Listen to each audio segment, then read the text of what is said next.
निर्गमन अध्याय 22।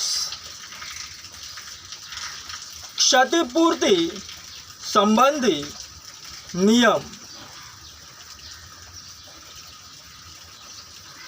यदि कोई मनुष्य बैल या भेड़ या बकरी चुराकर उसका घात करे या बेच डाले, तो वह बैल के बदले 5 बैल और भेड़ बकरी के बदले 4 भेड़ बकरी भर दे। यदि चोर सेंध लगाते हुए पकड़ा जाए और उस पर ऐसी मार पड़े कि वह मर जाए, तो उसके खून का दोष न लगे। यदि सूर्य निकल चुके तो उसके खून का दोष लगे। अवश्य है कि वह हानि को भर दे, और यदि उसके पास कुछ न हो तो वह चोरी के कारण बेच दिया जाए। यदि चुराया हुआ बैल या गदहा या भेड़ या बकरी उसके हाथ में जीवित पाई जाए, तो वह उसका दूना भाग भर दे। यदि कोई अपने पशु से किसी का खेत या दाख की बारी चराए, अर्थात अपने पशु को ऐसा छोड़ दे कि वह पराये खेत को चर ले, तो वह अपने खेत की और अपनी दाख की बारी की उत्तम से उत्तम उपज में से उस हानि को भर दे। यदि कोई आग जलाए और वह कांटों में लग जाए और फूलों के ढेर या अनाज या खड़ा खेत जल जाए, तो जिसने आग जलाई हो वह हानि को निश्चय भर दे।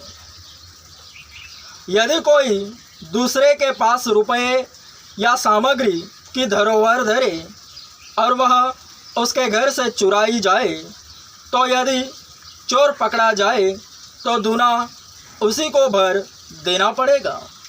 यदि चोर न पकड़ा जाए तो घर का स्वामी परमेश्वर के पास लाया जाए कि निश्चय हो कि उसने अपने भाई बंधु की संपत्ति पर हाथ लगाया है या नहीं। चाहे बैल, चाहे गदहे, चाहे भेड़ या बकरी, चाहे वस्त्र, चाहे किसी प्रकार की ऐसी खोई हुई वस्तु के विषय अपराध क्यों न लगाया जाए, जिसे 2 जन अपनी अपनी कहते हो, तो दोनों का मुकदमा परमेश्वर के पास आए, और जिसको परमेश्वर दोषी ठहराए वह दूसरे को दूना भर दे। यदि कोई दूसरे को गदहा या बैल या भेड़ बकरी या कोई और पशु रखने के लिए सौंपे और किसी के बिना देखे वह मर जाए या चोट खाए या हाँक दिया जाए, तो उन दोनों के बीच यहोवा की शपथ खिलाई जाए, मैंने इसकी संपत्ति पर हाथ नहीं लगाया। तब संपत्ति का स्वामी इसको सच माने और दूसरे को उसे कुछ भी भर देना न होगा। यदि वह सचमुच उसके यहाँ से चुराया गया हो, तो वह उसके स्वामी को उसे भर दे। और यदि वह फाड़ डाला गया हो, तो वह फाड़े हुए को प्रमाण के लिए ले आए, तब उसे उसको भी भर देना न पड़ेगा। फिर यदि कोई दूसरे से पशु मांग लाए और उसके स्वामी के संग न रहते उसको चोट लगे या वह मर जाए, तो वह निश्चय उसकी हानि भर दे। यदि उसका स्वामी संग हो तो दूसरे को उसकी हानि भरना न पड़े, और यदि वह भाड़े का हो तो उसकी हानि उसके भाड़े में आ गई। नैतिक और धार्मिक नियम। यदि कोई पुरुष किसी कन्या को जिसके विवाह की बात न लगी हो फुसलाकर उसके संग कुकर्म करे, तो वह निश्चय उसका मोल देने उससे विवाह कर ले। परंतु यदि उसका पिता उसे देने से बिल्कुल इनकार करे तो कुकर्म करने वाला कन्याओं के मूल की रीति के अनुसार रुपए तौल दे। तू जादू टोना करने वाली को जीवित रहने न देना। जो कोई पशुगमन करे वह निश्चय मार डाला जाए। जो कोई यहोवा को छोड़ किसी और देवता के लिए बलि करे उसका सत्यानाश किया जाए। तुम परदेशी को न सताना और न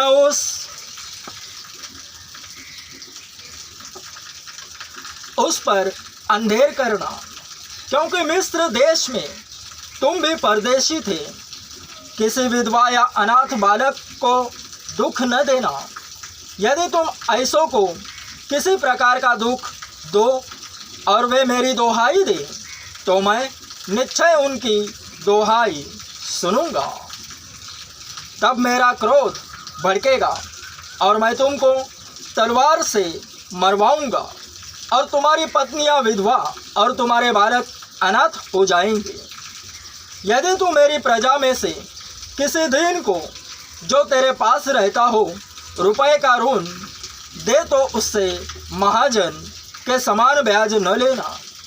यदि तू कभी अपने भाई बंधु के वस्त्र को बंधक करके रख भी ले तो सूर्य के अस्त होने तक उसको लौटा देना, क्योंकि वह उसका एक ही ओढ़ना है, उसकी देह का वही अकेला वस्त्र होगा। फिर वह किसे ओढ़कर सोएगा और जब वह मेरी दोहाई देगा तब मैं उसकी सुनूंगा, क्योंकि मैं करुणामय हूँ। परमेश्वर को श्राप न देना और न अपने लोगों के प्रधान को श्राप देना। अपने खेतों की उपज और फलों के रस में से कुछ मुझे देने में विलंब न करना। अपने बेटों में से पहिलौठे को मुझे देना। वैसे ही अपनी गायों और भेड़ बकरियों के पहिलौठे भी देना।